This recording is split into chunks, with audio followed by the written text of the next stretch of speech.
Today we're getting into Amitav Ghosh's novel, The Shadow Lines. It's quite something, often described as powerful, intricately woven. It really digs into how we see the world, doesn't it? It really does. And what's fascinating, I think, is how Ghosh does it. He uses this unnamed narrator, Ah.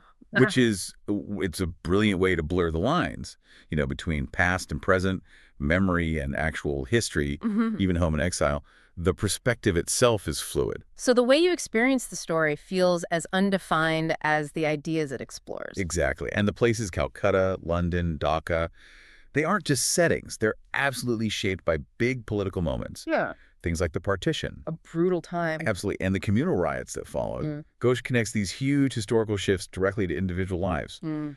very powerfully. So our goal here is to kind of unpack how all these pieces fit together, to see how he creates this thought-provoking lyrical exploration. Precisely. It's about understanding that mechanism. The nonlinear structure is a big part of that too, I suppose. Oh, definitely. She really hammers home how unreliable memory can be, right? Yeah, it makes everything feel interconnected, even across time and distance, people, places. It all meshes together. And the characters, Tridib, Isla, Thama, they're so complex. How do their different ways of dealing with these shadow lines make the themes so, well, vivid? Well, that's where Ghosh is so clever. He doesn't just say memory is shaky. He actually has characters remember the same events differently. Ah, okay. With different details. Starkly different sometimes. It really makes you stop and think, doesn't it? Yeah. About your own past even. Mm-hmm. And take someone like Isla. She wants total freedom, but she's still caught by these sort of invisible ties to family, to history. Right, and Thama. Thama's almost the opposite in some ways, Right. so rooted in her past, but then history violently disrupts it. Gosh uses these contrasts brilliantly.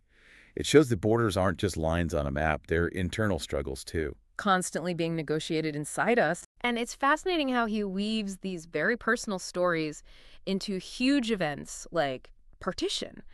How does he make the sort of intimate human cost of these divisions feel so real?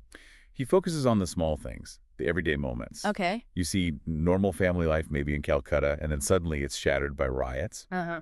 Or just visiting relatives in Dhaka Yeah. becomes this incredibly dangerous thing because of a new border. It really drives home that the borders that matter most, maybe, Mm. they're built from memory Mm. or fear or things left unsaid. Things that affect relationships, our sense of who we are, where we belong. Exactly. Those invisible yet incredibly powerful shadow lines. Makes you pause, doesn't it? Thinking about our own lives, our own histories, how many are built on lines we just haven't questioned? So thinking about everything we've discussed, this fluidity of memory, the sort of imagined nature of borders, what's the big takeaway from the shadow lines for you, the listener? Well, I think ultimately it's a profound challenge to how we think about things like nationalism or nostalgia.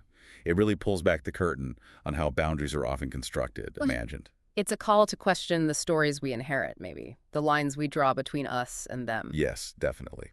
Which leads to a final thought perhaps for you to consider. If memory and history are as unreliable as Ghosh suggests here, and if borders are often just ideas we've agreed on, how might really understanding that perspective change how you look at things? Current events, maybe? Or even just your own personal history, something to reflect on.